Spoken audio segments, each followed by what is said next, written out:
Bossman Show here at House Representative of Tennessee. My man, the Tennessee Democratic Caucus chair for the House, representing my district, 54, the best one in the state. Vincent Dixie, what's up? How you doing, brother?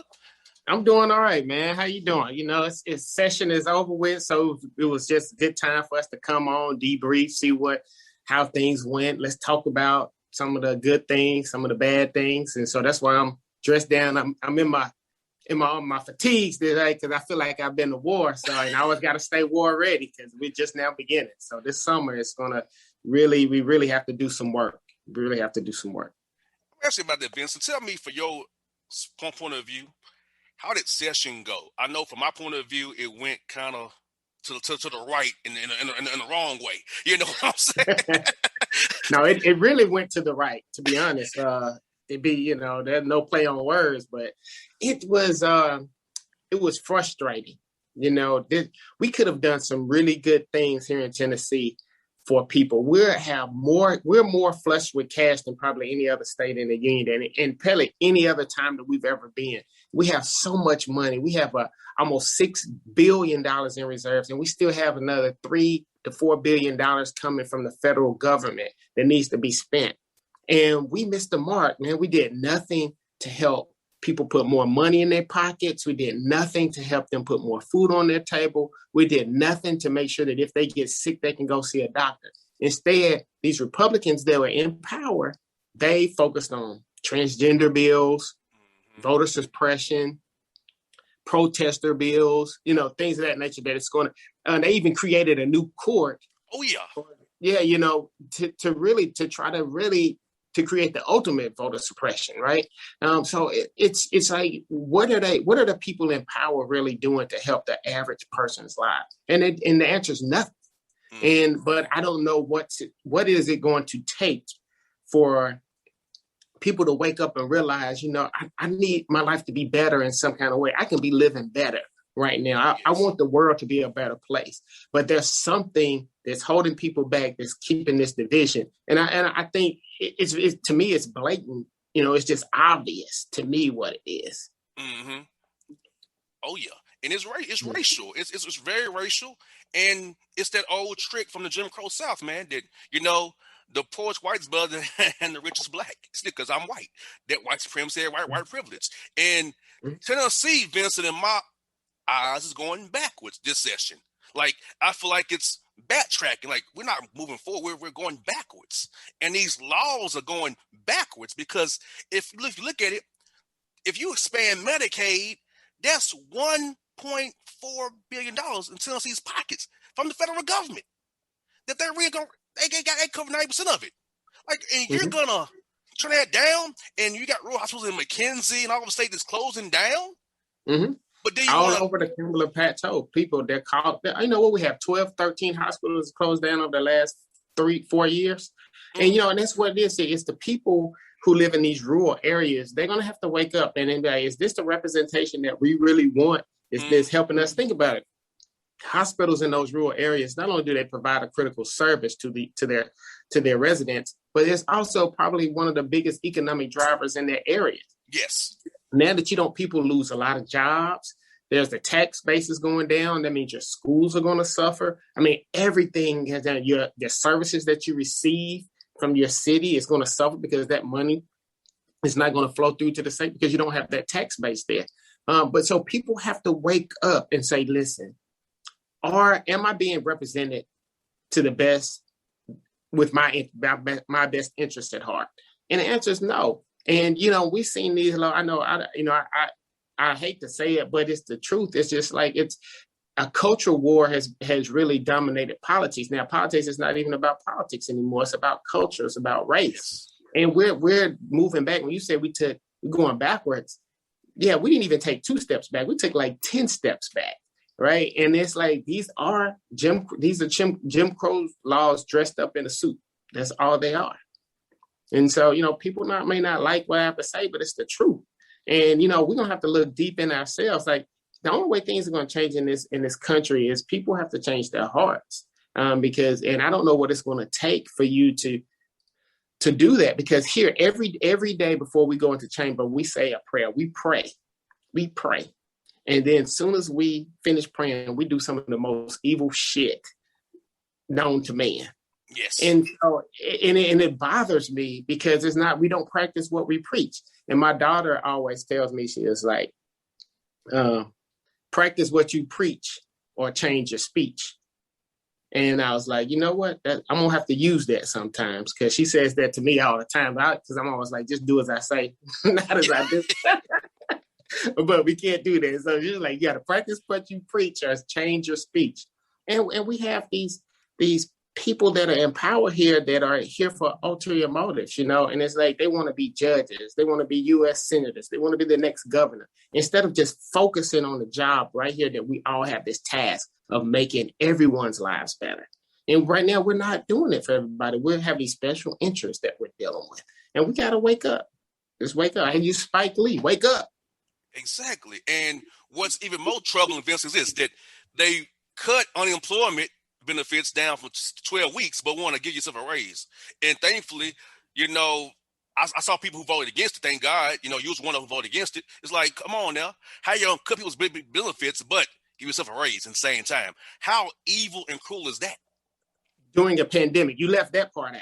Yes. During the pandemic, you know, where people have already lost jobs, right? So people are depending on this unemployment to help bridge that gap until they can find somewhere. So we went from 26 weeks to 12 weeks. That's less than half, right? Less than half. And we only increasing the amount, $25. It's been at $275 since 1980, right? 1980. So the argument is like, people are not finding they're making more on unemployment than they are if they were to get a job. That's $1,100. Make $1,200 if you add the 25 in there. $1,200 a month. First of all, you know, and I know you can't live in Nashville for that kind of money. Sure now, can. maybe in East Tennessee you can, but that's the inherent problem. If you're making more on unemployment than you were working, that's a problem. That is a problem. And so, and when they were saying, well, we have all these jobs that people are available, they can get to these jobs, and we have well, a lot of the jobs may be here in Tennessee, and then there's a lot of them are unfilled.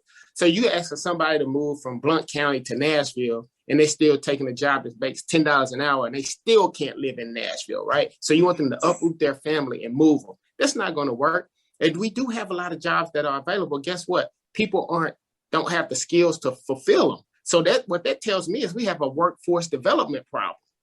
Yes. So how do we get the people trained to fill these jobs? And then some of the jobs, if you go and click on the Tennessee thing, I clicked on one the other day. The first one I just happened to click on, pizza delivery driver. How's a grown man going to support a family being a pizza delivery driver? And nothing's wrong with that. Nothing's wrong with that as a side hustle or to make ends meet or to have a family. You can't live off that. Right. You know, and so let's be real here. We need to get people in these careers. You know, we got to get them into these technical careers. There's a lot of things that we can do. Everything, you know, we have a lot of opportunities here. And instead of us getting it right, we missed the mark with the governor's budget. People always say our budget is a moral document, right? That's a moral document. It shows you what you really care about, what's important to you. We did nothing to add more money to education. We did nothing in order for health care. You know, we did nothing for child care.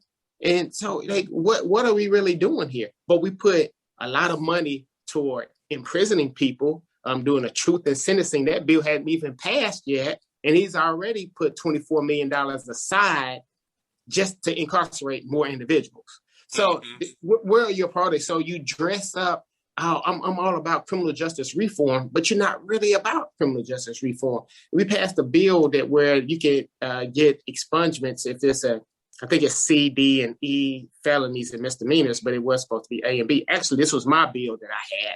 Last year, they took it from me, and it's called, what we affectionately call is bill jacking around here. They will jack your bill. You heard jacking for beats? They're jacking for bills. I believe you. They would do it. They would jack your bill. I got you. So one of the things that my thing was that if you had a misdemeanor, you should be able to get expunged after 1 year. And, you know, after you complete your sentence, probation, whatever, you should be able to get it. You wait 1 extra year, you get it expunged.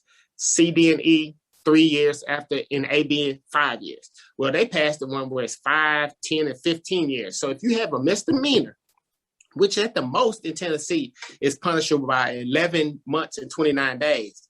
So you can complete your sentence. You still have to wait another 5 years before you can get that expunged. So some minor mistake you made, you got to wait 6 years to get it expunged. Things like that hold you back from getting a well-paying job. So that's just one example of how they window dress. Like, oh, yeah, we're all about criminal justice reform. But are you really? You're not really. It's just lip service. Exactly. You got to look deeper. Exactly. And like, I'll give you an example. Like, I know some people work for the state of Tennessee, Department of Human Services, and they would have the same salary as somebody in Roane County would, or up there. Come on, man. You know, you can't have the same bills job for Carroll County as you in Davidson County as a Medicaid eligibility counselor, not because the cost of living is different. And so the state of Tennessee having that blanket salary, it harms, because if you live in Memphis, Nashville, Jackson, Clarksville, Murfreesboro, Knoxville, Johnson City, up there in Tri-Cities area, you're going to have a little bit more income cost of living. But Putnam and Davidson doesn't even compare. But all the salaries are the same. So that's, for me, the state's job, even for the state's Tennessee jobs, it's an issue because they base them on the same thing, not factoring in the county they live in. One thing you touched on that I want to go back to, that, you know, Republicans always touted this thing, we want smaller government. You know, we want to have local control. It's all about that. Everything that we passed this year was more, we put more government into and more state government now. And I hate to just keep harping on this, but it's the leadership. Maybe leadership, who's in charge matters. And I don't think people understand that. You know, we got to get over this. Every black person is carrying a gun, and so I'm afraid of them. We got to get rid of all that, you know, these inherent biases that we have, man, that we got to get over. Like, Democrats don't want to take your guns. That's a false narrative. We just want you to be safe. I guarantee you, here in Tennessee, now this is Tennessee. Damn near everybody has a gun. Everybody likes to hunt, do something in Tennessee. Yes. So there's a high percentage of Democrats that have guns. Even the most bougie, suit and tie, buttoned up all the way has probably some kind of hunting guns or shotguns or handguns. Now, we want everybody to have their guns. We believe that is. We believe in the Second Amendment right, but we just want to make sure that people who have them are trained and that know how to store them responsibly. That's all. That's all. We just want some basic minimum requirements of what it takes to own a gun and how to be trained on them. But we don't want your gun. Hell, what we going to do with them? Exactly. They don't want you done. Exactly. And Vince, like I said, man, you know, Republicans are talking about small government only when it affects the people. It's small government, but when it benefits them for its voter suppression laws, it's packing the courts or giving themselves raises or putting more black people in jail, it's big government's okay. Or I get them in Georgia. You know, in Georgia, you cannot rename a street without going to the state of Georgia. Do it. Can't rename a street. They have to. That's local. That's that overreach or asset control. Wow. Yeah. Wow. You can't get to go to the state of Georgia to rename a street. It's already been named. Because in Augusta, Georgia, your street named after John C. Calhoun. And you can't change it. It's just interesting because, you know, when you talk about this government overreach and we talk about the election, what they call election reform, you know, we passed these bills in here to I guess they're calling it strengthening the laws. And I just simply asked, like, what issues did we have here in Tennessee? None. So why do we need this? You said just out of your mouth just a couple months ago, we have one of the best election processes in the country. So why are we continuing to do this? It's only one reason. It's because now we have more black and brown people coming out to vote than ever. Now something must be wrong with the system. Yes. Because it must be too easy to let other people vote. And, you know, if you can want to say drop boxes and all that, there was no cases of fraud. I was watching something the other day that said, you know, they're getting ready to try with Liz Cheney to remove her from her leadership post in the GOP. And they said that 70% of the Republicans in Washington feel that the election was rigged. It was not fair. 70%, which is amazing to me because this same election got them elected. So do they not feel like their election wasn't right too? So, I mean, let's go back and do it all over again. But it amazes me. It's like, instead of us trying to come together and really make this world a better place, it seems like we're more interested in being divided. We're going back, man. I just feel like there's going to be a reckoning soon here because we can't continue down this path.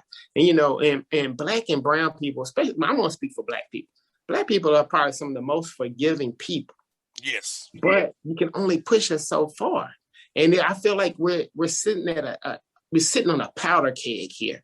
And we're, as leaders, it's up to us to diffuse this. And if we're not willing to work together, and I talked to my Republican counterparts here, and I said, listen, I think we did a better job of talking about facts and not getting personal here this past year, but I don't feel like we were partners. And we're supposed to be partners in making this world a better place, especially making Tennessee a better place. I said, like, throughout the budget process, normally we should have some input on this, as far as Democrats and Republicans. I understand they're in control, but everybody's not Republican in the state. You govern for all, not just your interest groups. And we have to do a better job of communicating with each other and talking to each other and really finding solutions. That's where we put money for other people, because you can't put money where you think it goes and it's not really where it's needed.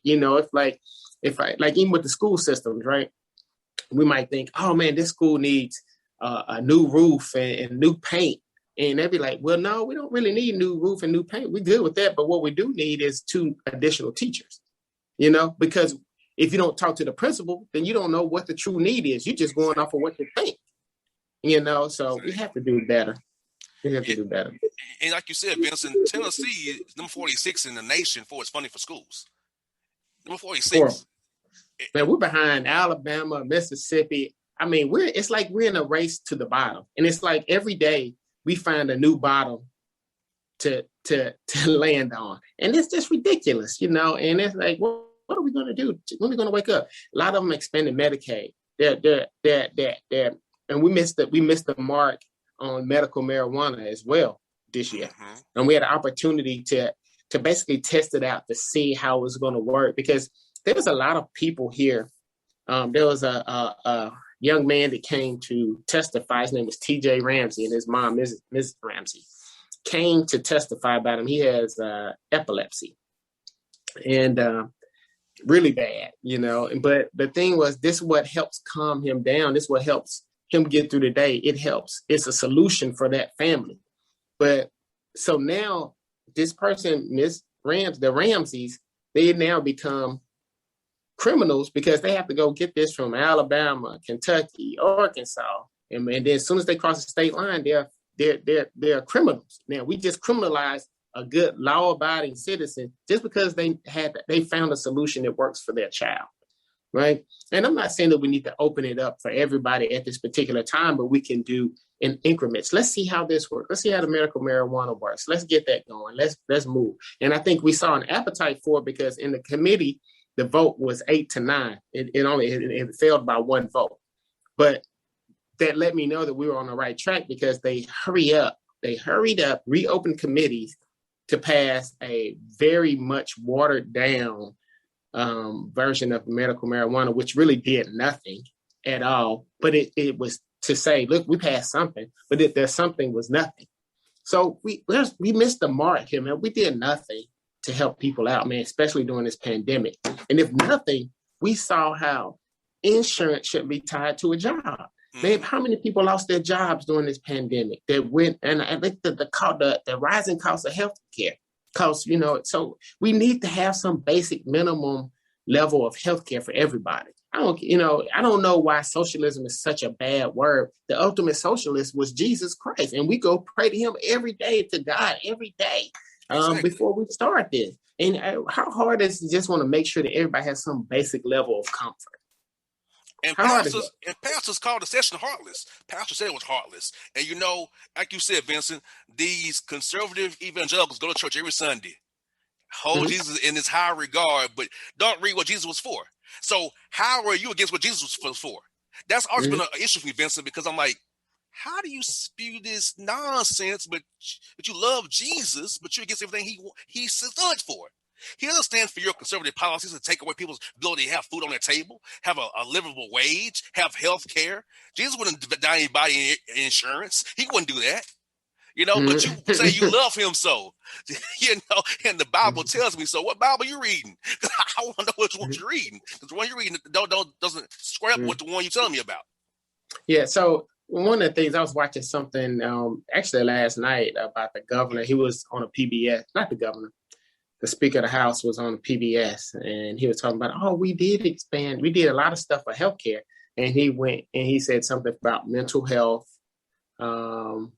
It was mental health, behavioral health. It was something else that he said, but it was nothing about if people get sick to go see the doctor. Then when people think of healthcare, that's what they think. Yes, mental health is huge. And our ACEs, we know that those are big issues, right? We know that the ACEs, adverse childhood experiences. That's what it was. I have to think about it. My wife would get on me if she knew that I forgot that by her being a teacher. But, those are great things, right? But that's in addition to, we still have to make sure that if somebody cuts their arm and they can't go to the doctor and it gets infected and then they have to cut off their arm because they just can't go see a doctor. Okay, that's great. But you're not doing anything for those people too. But we have to do it all. It's not like an either or, it's an and type thing. We got to do it all for everyone. Yeah, mental health is very important, especially in the Black community. That's one thing that we just do not, it's very stigmatized, yes. And we got to understand it's okay to ask for help because, that's why we see, people stroking out and having heart attacks because we try to deal with the way that we our grandparents dealt with. We just keep it all in. And you got to go talk to somebody, man, get that out of you. I want you to be here. I want you to live. I want you to be happy, so you got to work on that. And Vincent, like you said, man, like it's all about coming together and being righteous, man.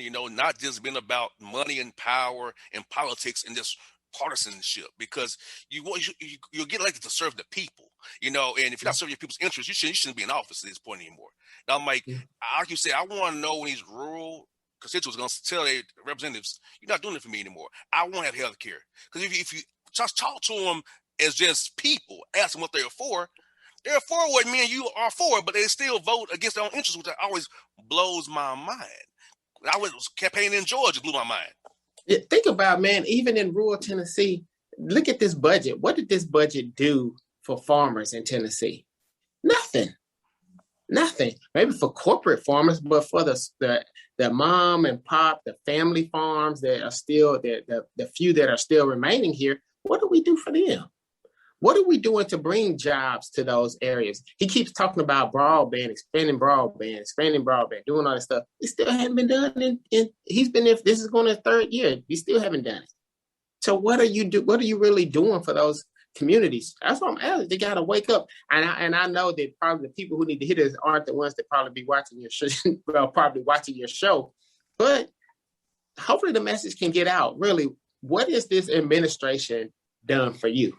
Well, the good thing about it is I got a station in Chattanooga, so I can get people to hear it in Chattanooga, in the area who don't like. Hey, I got a facility in Knoxville and Chattanooga too, and I got one in Jackson and Brownsville. So I think they may hear it, and they go tell the people what's going on, because, like you said, man, it's crazy, and we have to be better as people, and I feel like, my job as a radio show is to help people in Tennessee and Georgia. So I have you on the show, have people from Georgia on the show, because I feel like people need to hear the truth. Because the political spin you hear from your representatives a lot of times are lies. But see, Vincent's telling you the truth, so I'm telling you the truth. That's not political spin here. This is factual-based show here, people. So, it's not fake news. It's real news. We're trying to help the people. Right. Yeah, definitely. Most definitely. And I just want people to realize that, man, I don't know. It's something happened over this the previous administration. It's just that the attitude just changed in this country, man. And we just been at each other's throats. And, everybody just wants to live, man. I just think most people just want to be safe. They want to be able to take care of their family. And, they just want to be happy. And we're not affording them that luxury in life right now. That's what we should be doing. And it saddens me, but it also is what drives me. I guess I'm a glutton for punishment because sometimes I'm here and it's easy to get discouraged in what you see and be like, man, I just don't see the light. I just don't see how we're going to make a difference. But that's what drives me because I can't let Tennessee continue down this path, man. I don't want to say I feel like I'm the savior, but I know that it has to start somewhere. I may not see it. I may not be here, when the tide changes, but I want to be the catalyst for change in order to be like, you know what, man, Tennessee is a great place to live. It's a great place for businesses. It's a great place to raise your kids. That's what I want it to be. Because Tennessee it can be that. And we in the South, people used to always speak to each other. That was what they all say. And when you're in the South, everybody speak to each other. Like, hey, you don't even know each other. You walk down the street, hey, how you doing? We don't even do that anymore. Exactly. You got that right, Vincent. I want to ask you, man, like for us, like you're a colleague, Mr. Lafferty, man. I mean, I got a call about that too from a constituent in Williamson County who told me that all slave masters, slave owners were not bad people. If this compromise was good for black people. I said, in what world? I said, you can't tell me that a slave owner is a good person. He's owning my people, whipping them as they didn't pick enough cotton or whatever for that day, but they're a good people. And they used Christianity as a proxy to control them, to keep them alive so they wouldn't run away. But you're going to tell me that Mr. Lafferty is correct and that all slave owners were not bad people. This was like in Franklin, Tennessee, Vincent, who goes to a church in Franklin. I won't name the church, but it's a assistant pastor there.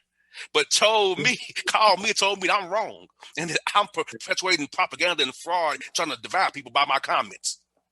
Yeah, well, that's unfortunate that someone thinks that. And and Representative Lafferty was very off the mark there because honestly, that was never written in any book. He never learned that in any school. What that comes from is he learned that from a trusted source. And that trusted source was his daddy, granddaddy, uncle, somebody in his circle said that to him, and he took that as the gospel and ran with it. Because even if you look at it on the outside, 3/5 of a man, why did they do that? Why was that compromise? It was done in order for the South to have more representation in the political world. So it was an economic driver for them. Had nothing to do with ending slavery. I don't even know how you could even equate that. I don't even know in his mind how he came up with that. But it's crazy. And, and if that goes to show you that even to this day, that they still don't look at you and me as an equal. Correct. They don't look at me as a man. They don't look at you as a man. They still think we're less than. And until they have that reckoning with themselves that everyone is equal. So like, when in the Declaration it says all men were created equal except for black people. Exactly. Right. So when that was written, black people didn't have a voice in this country. We were slaves when that was written. Right. So, they kidnapped us from our countries, brought us over here. And that's why we built America. That's what made it, because you had, 100 years of free labor. Yes. And so you can build a bigger economic base when you have free labor. Just imagine if I had a job and I had a company and I didn't have to pay any of my workers, but I got to keep all the profits. Yes. That's why they're so far ahead. And if you can't recognize that you have an advantage because the color of your skin, then you have to do a real hard look at yourself, because it is. And I was having last session, I had a conversation with one of my colleagues that was beside me. It was right after the George Floyd. So he saw that I was struggling with this, right? And he was nice. We had a good conversation. And he was like, I was raised poor too. And I was, Cumberland County, whatever it was, in East Tennessee. And I was like, he knew, everybody knows my story, that I was raised in a single parent home and my mom never made over $28,000. And I asked him, I was like, listen, yes, you were born poor or you live poor. You were poor, but you are 6'4", good looking white guy. Your chance is going to always be better than mine. I said, would you trade places with me? Would you rather be black and poor or white and poor? He was like, well, I never thought about that. Because there's a difference. Yes. There's a difference. And if one is, your opportunities are different, and it's like, we don't, for a lot of us to make it, to do something, what I call make it, we work hard, but it's also somebody gave us a chance, right? Somebody had to give a black person a chance in order for us to get to that next level. When it doesn't come to athletics, somebody had to give us a chance. And then in most times, I'm not saying the white people don't work for some things they get, but they get a little extra because somebody in their family knows somebody or somebody we see a lot of that stuff up here. And then and especially even when I'm here in the state legislature, I see a lot of my colleagues, you think that, oh yeah, they may not know, and you realize you find like their uncle was state representative, their dad was, and they say, oh, this is the family business. This is what this is. And you're like, oh, okay. And, but like for me, I didn't have a vertical line into becoming, I wasn't groomed to be a state representative. So sometimes I say, I may speak broken English. I may curse a little bit, but my heart is pure in what I want to do here and what I want to accomplish. And it's not about me at all. I have no aspirations to do anything other than what I'm doing right now. And I don't know how long I can do that. Voters can vote me out next time, right? But while I'm here, I'm going to be impactful because I don't have time to sit on a bench and wait for somebody to put me in the game. I'm in the game. I'm here. It's game time.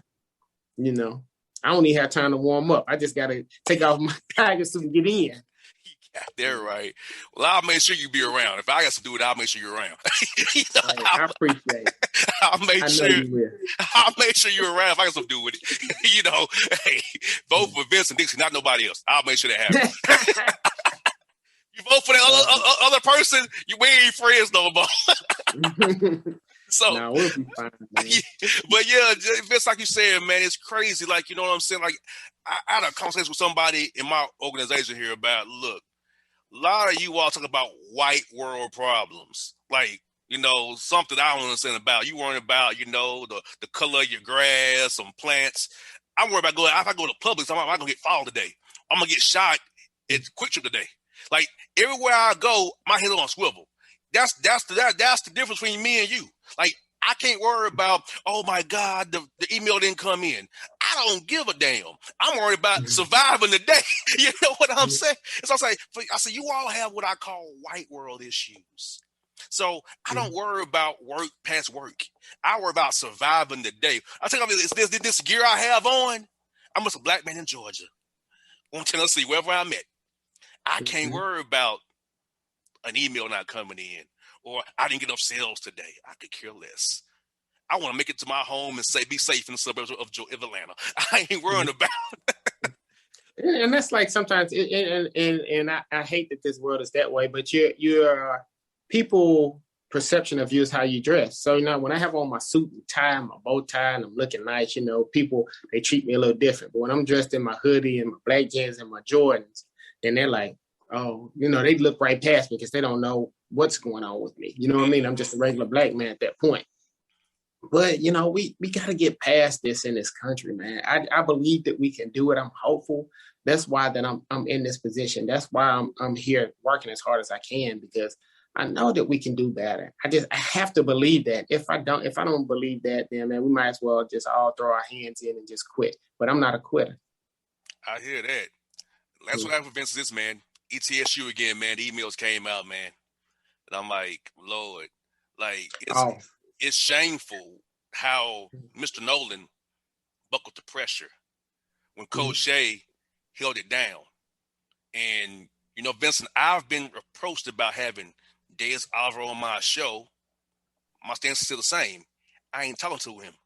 He's a pawn and a shield for a PR ploy. Because we saw in the emails from the FOIA request what you are about. Mm-hmm. You buckle to that pressure and force out a good man in Coach Shea for standing up for his players. You allow state representatives and state senators to get in your business and coach and pretty much give you that quid pro quo. If you don't do this, we'll mess with your funding. So now, Vincent, like I said, he ain't coming on my show, and I still don't respect Nolan or the AD because it's BS what happened to Coach Shea. Yeah, it's interesting because ETSU got the most funding of any state school. It got $100 million in funding. And I know it's been in the works for a while, but they had $100 million in funding. And like I told President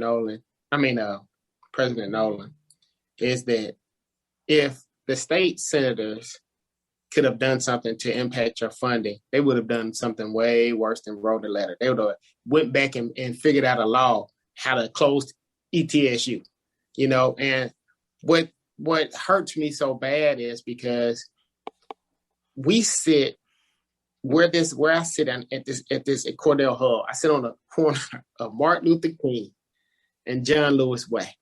Mm-hmm. And Rosa Parks Boulevard. We're almost boxed in, right? And we sit here and we have put these bills out here that prevent protesting, try to discourage protesting. And they do it in a peaceful manner.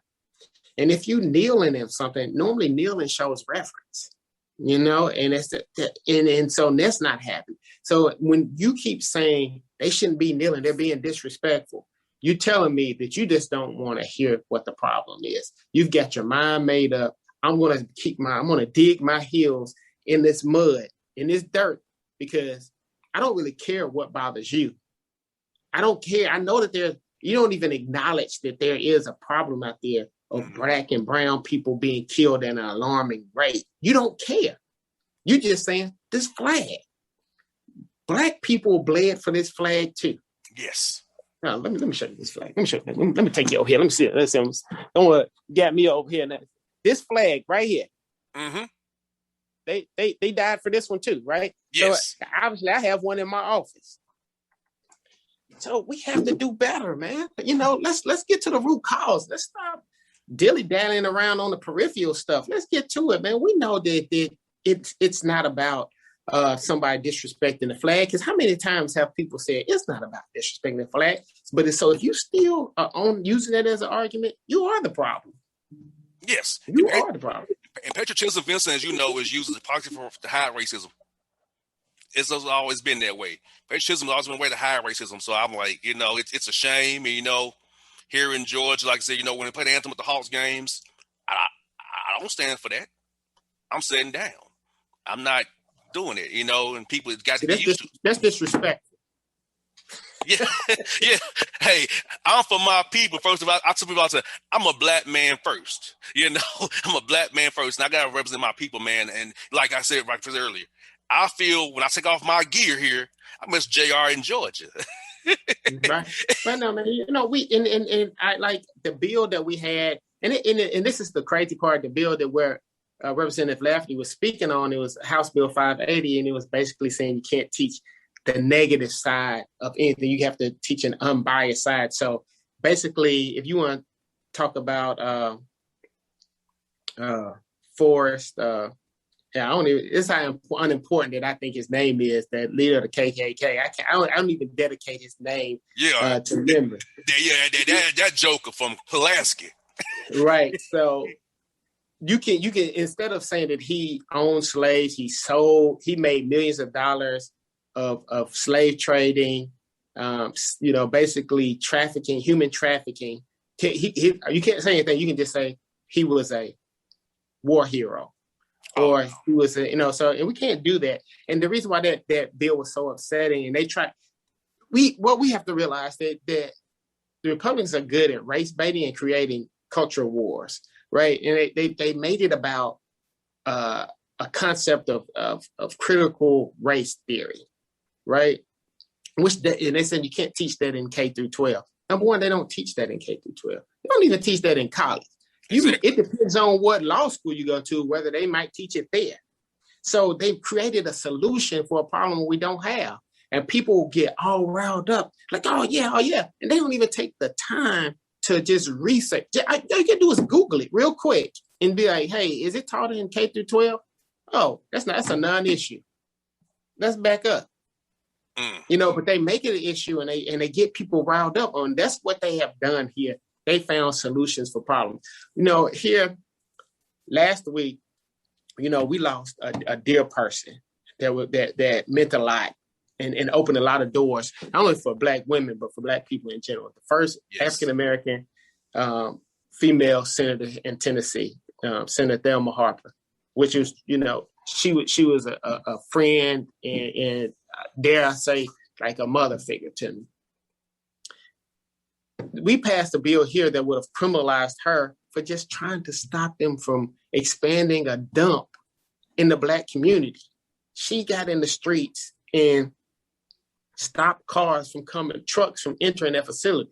So we just passed a bill that would made her a criminal. Or if that truck driver wanted to hit her, he would have had immunity. So it's those type of things that are saying that, and when you look at one bill, it might not be bad, but you look at the totality of all the bills together, they're very oppressive, and we have created a different type of Jim Crow laws.